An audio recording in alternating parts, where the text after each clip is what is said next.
안녕하십니까. 김승현 목사입니다. 오늘은 느헤미야서 3장을 여러분과 함께 나누기를 원합니다. 두 부분을 생각하고 싶은데요. 먼저 첫 번째는 스케치입니다. 그림에 밑그림을 그리듯이 한 서너 가지의 몇 가지의 그 중요한 것들을 이렇게 묵상하는 그런 부분이고요. 두 번째는 삭개오의 노래입니다. 이 두 가지 중에서 이제 첫 번째를 시작하겠습니다. 첫 번째는 스케치입니다. 오늘 느헤미야서 3장은 성벽 재건 공사를 시작하는 그런 아주 감동적인 그런 이야기 속에 몇 가지를 제가 발견한 것을 여러분과 함께 나누겠습니다. 첫 번째는 예배 회복이 들어있다는 것입니다. 느헤미야 3장 1절에 보시면 그때 대제사장 엘리야십이 그의 형제 제사장들과 함께 일어나 양문을 건축하여, 양문입니다. 그 다음에 이제 31절에 보시면 그 다음은 금장색 말기야가 한민갓 문과, 이제 이게 발음하기도 어려운데요. 이 양문에서부터 한민갓 문, 10개의 문입니다. 성벽 구조도 이렇게 되어 있습니다. 첫 번째는 10개의 문이 있고요. 그 다음에는 4개의 망대가 있고요. 그 다음에 42개의 각각의 구역이 있습니다. 이제 구역은 성벽이죠. 이런 식으로 이루어져 있습니다. 그러니까 문을 중심으로 지금 성벽 공사를 하고 있는 것인데요. 여기 3장 1절을 보시면 이제 양문을 이제 처음으로 건축하기 시작합니다. 그리고 이제 32절 말씀 보시면 3장 32절 성 모퉁이 성루에서 양문까지는 금장색과 상인들이 중수하였느니라. 그러니까 양문에서부터 양문으로 끝나는 것입니다. 이 양문은 제사용 짐승들이 이렇게 드나드는 그런 문입니다. 그러니까 예배입니다. 예배 회복을 가장 중요하게 여겼다는 것입니다. 이런 거는 이제 예배로 적용할 수 있는 것입니다. 두 번째는 이 성벽이 이제 이렇게 시작되고 있는데요. 이제 그것은 이제 건축에 대한 구조고요. 두 번째는 모든 다양한 계층의 사람들이 다 합력하여 선을 이루고 참 아름다운 그 성벽 공사에 동참하고 있다는 것을 보여주고 있습니다. 3장 1절에 보면 대제사장 엘리야십을 필두로 시작해서 여기 상인들도 있고요. 그 다음에 공무원들도 있고요. 또 관리들도 있고요. 그 다음에 이방 사람들도 있고요. 그 다음에 노예들. 제가 그동안 계속 강조하면서 느디님 사람들에 대해서 참 은혜를 받은 부분들을 참 많이 나눴는데요. 3장 26절에도 느디님 사람은 오벨에 거주하면서 이제 그 가까운 쪽을 이제 그 성벽을 재건했다, 그 공사를 했다. 이게 참 귀한 사람들이죠. 그 다음에 여기서는 이제 좀 특이하게 볼 건 뭐냐면요. 3장 12절에 그 다음은 예루살렘 지방 절반을 다스리는 할로에스의 아들, 할로에스는 공무원입니다. 아들 살룸과, 그 아들이 살룸인 것 같아요. 그 다음에 그의 딸들이 중수하였고, 여기다 언더라인 치세요. 그의 딸들이. 그 여성들이 지금 참여하고 있는 것입니다. 당시에는 여성들이 그렇게 귀한 사람들이 아니었는데요. 여기 이 성벽 공사하는 데 있어서는 특별히 느헤미야가 굉장히 여성들을 귀하게 지금 생각하고 있다는 것입니다. 얼마나 교회가 아름다운지 모릅니다. 참 귀한 사역을 여성들이 감당하였다라고 이렇게 당시의 전통적인 생각을 뛰어넘어서 이렇게 하나님 나라의 여성들의 귀한 사역을 칭찬하고 있는 그런 모습을 보여주고 있습니다. 그 다음에 이제 이렇게 참 귀한 사역을 각계의 다양한 사람, 노예들도 있고 다양한 사람, 여성들도 있고 공무원들도 있고 이게 다양한 상인들도 있고 이렇게 귀한 사역을 감당하고 있는 모습을 우리에게 보여주고 있는 반면에 또 이제 반대하는 사람들, 여기서 탄압하는 사람들도 또 여기에 나옵니다. 5절에 보시면 그 다음은 드고아 사람들이 중수하였으나, 이 사람들은 이제 칭찬을 받고 있죠. 공헌을 한 거죠. 드고아는 이방의 그 행정구역이 다른 곳에 있는 사람들입니다. 이런 이방 사람들도 이제 참여했는데 그다음에 그 귀족들은 그들의 주인들의 공사를 분담하지 아니하였으며 드고의 귀족들은 참여하지 않았다는 거예요. 감당하지 않았다는 거예요. 그냥 남일 하듯이 쳐다보듯이 그렇게 구경만 하고 아주 무관심한 거죠. 자기들의 삶이 풍요롭고 부유로우니까 이 성벽 공사는 우리야 무관한 일이다. 이렇게 아주 무관심한 거죠. 이런 태도를 보인 반대하는 사람들, 그리고 이제 이게 나중에 이제 탄압하는 사람들입니다. 왜냐하면 이 드고의 이 귀족들이 도비아와 같은 그런 라인이거든요. 그런 줄에 서 있는 사람들이거든요. 이게 탄압자입니다. 반대자요. 탄압하는 사람들도 있었다. 이렇게 부정적인 평가를 또 하고 있습니다. 그러면서 이제 우리가 좀 더 생각해 볼 건 뭐냐면 자기가 어떤 일정 부분을 이제 맡아서 공사를 하거든요. 근데 이게 그 북문에서부터 북쪽에서부터 시작해서 북쪽, 그 다음에 서쪽, 그 다음에 남쪽, 그 다음에 동쪽, 시계 반대 방향으로 이렇게 하는데 52일 걸린 걸 보면은 어떤 그 성벽 도면이 있었던 것 같아요. 그 도면에 따라서 자기가 어느 부분을 감당해야 된다 이런 것들을 다 알려주고 나서 다 준비하고 나서 그리고 일제히 이제 시작을 했기 때문에 아마 52일 만에 완공했는데요. 가까운 데에 있는 건축하는 사람도 있고, 그 다음에 멀리서 이렇게 돌아서 오는 사람들도 있고 막 그랬는데요. 근데 중요한 건 뭐냐면 2배로 공헌한 사람들의 이야기가 나옵니다. 이게 중요한 부분입니다. 이 느헤미야 3장에서는 그런 몇 사람들이 나오거든요. 첫 번째는 이제 그 무슬람이라고 하는 사람입니다. 4절에 보시면 그 다음은 학구스의 손자 우리아의 아들 무레못이 중수하였고 그 다음은 무사세벨의 손자 베레가의 아들 무슬람이 중수하였고, 베레가의 아들 무슬람이 이제 4절에 북쪽에서 이제 서쪽으로 내려가는 그 지역을 이제 감당했는데, 그 다음에 30절에 보시면 그 다음은 셀레마의 아들 하나니아와 살랍의 6째 아들 하눈이 한 부분을 중수하였고, 그 다음은 베레가의 아들 무슬람이 자기 방과 마주대한 부분을 중수하였고, 아까는 먼데 그 북쪽을 이제 한 부분을 건축하고요. 그 다음에 이제 여기는 자기 가까운 지역을 또 이렇게 중수했다고. 이게 2배로 공헌한 그런 이야기가 나옵니다. 이 사람도 있고요.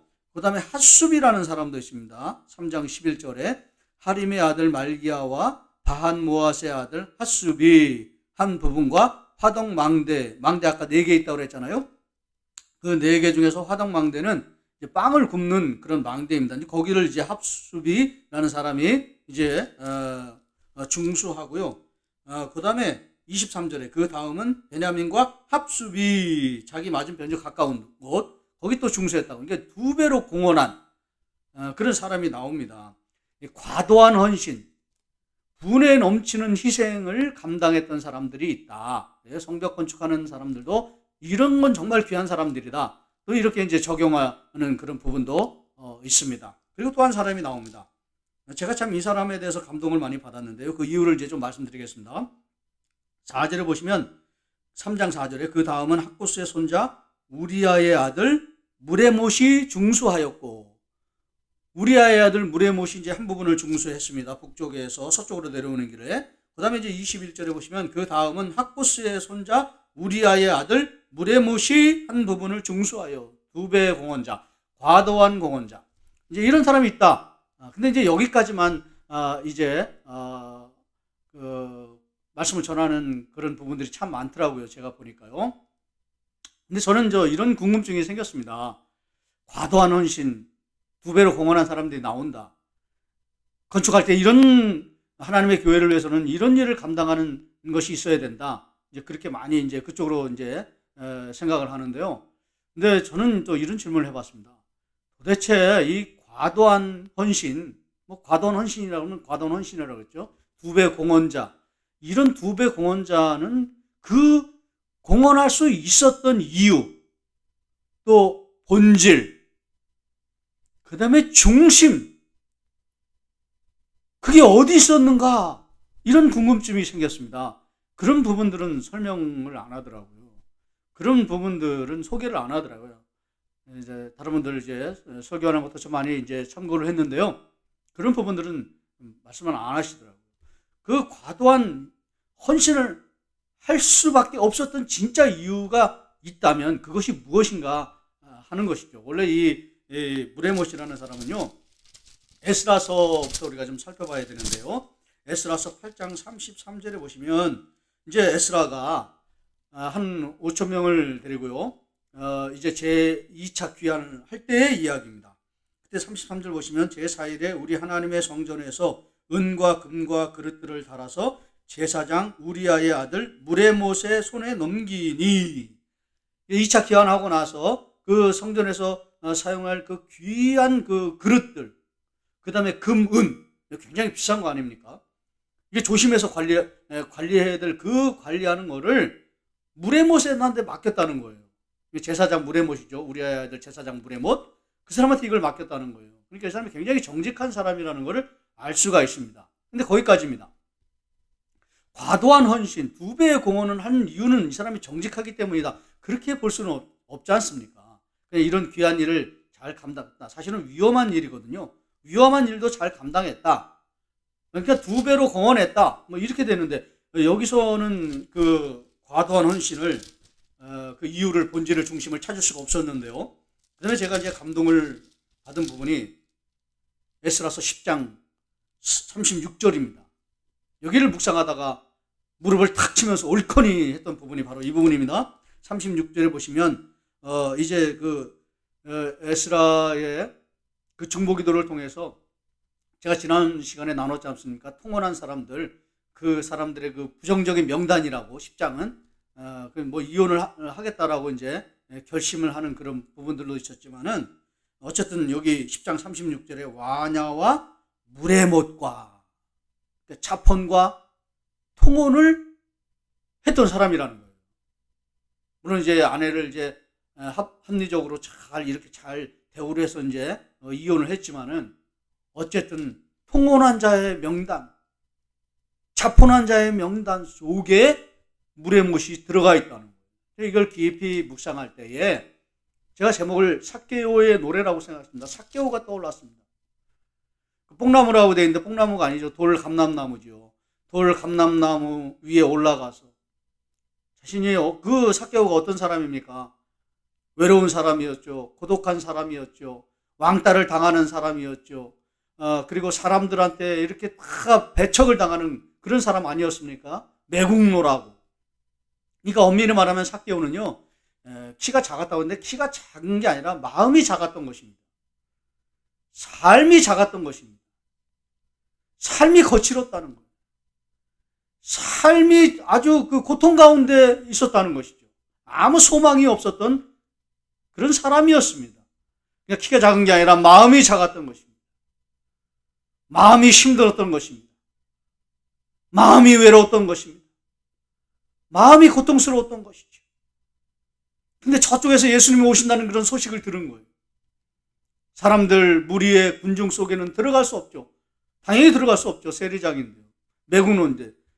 돈은 많고 부유했지만 사람들로부터 멸시를 당하고 차별을 당하고 왕따를 당하는 그런, 탄압을 당하는 그런 사람이었기 때문에 무리 속에 들어갈 수 없는 거죠. 떨어져서 나무 위에 올라가서 예수님의 얼굴과 예수님을 그냥 보고 싶은 그런 마음 가운데 이제 들어간 것이죠. 근데 저쪽에서 예수님께서 드디어 오셨습니다. 그러면서 예수님께서 삭개오에게 뭐라고 말씀하십니까? 삭개오야. 자기 이름을 불러주시는 거예요. 자기 마음을 알아주시는 거예요. 아무도 자기 이름에 관심이 없어요. 근데 예수님께서, 그 사랑이 넘치는 예수님께서 삭개오야. 자기 이름을 불러주시는 그 예수님 앞에서 그냥 마음이 무너지기 시작하는 것입니다. 여기서 이제 1차적으로 마음이 무너지는 거예요. 마음의 1차 도미노가 일어나는 거죠. 그리고 나서 계속해서 예수님께서 그냥 그냥 밀어붙이기 시작하는 거죠. 마음이 이제 무너진 걸 아시고는 내려오라. 더 깊은 감동을 받는 거죠. 감화를 받는 거죠. 내려오라. 내려오라는 건 뭐예요? 다 받아주겠다는 거 아닙니까? 있는 모습 그대로 받아주겠다는 거 아니에요? 큰 없는 용서하심을 지금 경험하는 거예요. 그 크나큰 죄인이, 삶이 죄인이고 삶이 소망이 없는 그런 사람에게 또 죄인이고 그런 사람인데 예수님께서 내려오라, 있는 모습 그대로 그냥 와라, 내가 다 받아주겠다. 너무나 크나큰 이 세상에 없는 용서하심을, 예수 그리스도의 용서하심, 그 하나님의 아버지 하나님의 용서하심을 받고 나서 이제 거의 마음이 다 무너졌습니다. 근데 마지막에 오늘 너희 집에 가야 되겠다, 완전히 다 받아주신다는 그 말씀을 듣고 그냥 다 무너진 거 아닙니까? 그리고 예수 그리스도와 함께 자기 집으로 초청을 하고, 그리고 이제 마지막에 결단 아닙니까? 내 재산의 4배를 내가 다 이렇게 돌려주겠습니다 라고 하는 그런 결단을 하지 않습니까? 저는 이 우리 아이들 물의 못을 보면서 삭개오가 생각났습니다. 그래서 제목을 삭개오의 노래라고 했던 것입니다. 과도한 헌신을 하고 2배의 공헌을 하고, 그게 중요한 게 아닙니다. 그런 헌신을 우리가 해야 됩니다. 그게 중요한 게 아니에요. 그렇게 할 수밖에 없었던 진짜 동기, 중심, 그 마음, 그 이유는 무엇이었는가? 그는 용서받은 죄인이었기 때문에 그렇습니다. 우리 아들 무레못은 차폰한 사람이었습니다. 에스라가 얼마나 그 차폰한 사람들 때문에 막 가슴을 치면서 너무 마음이 아파가지고 하나님 앞에 이 크나큰 죄인들을 어찌하오리까. 여러분 그거 아시죠? 중보기도실에 그 들어가가지고 거기서 막 그 며칠을 막 금식하면서 옷을 찢으면서 애통해하는 그 모습, 그 대상자였다는 거예요. 그런데 이 느헤미야서는 용서받은 모습으로 나옵니다. 용서받은 죄인으로 나옵니다. 눈물을 철철 흘리면서 하나님의 이 놀라운 사랑을, 이 용서를 내가 경험했다. 그렇기 때문에 이제는 내가 진짜 분에 넘치는 그런 사역을, 그런 공사를 내가 감당해야 되겠다라고 하나님 앞에 지금 그렇게 열심히 귀한 사역을 감당하고 있는 것입니다. 우리 아이들 물의 못은 구약의 삭개오였던 것입니다. 자폰한 죄인, 통혼한 죄인, 그래도 나를 만나주시고 나를 받아주시고 내 죄를 용서해 주시는 그 한없는 하나님의 용서하심을 깨닫고 귀한 사역을 감당하고 있는 것입니다.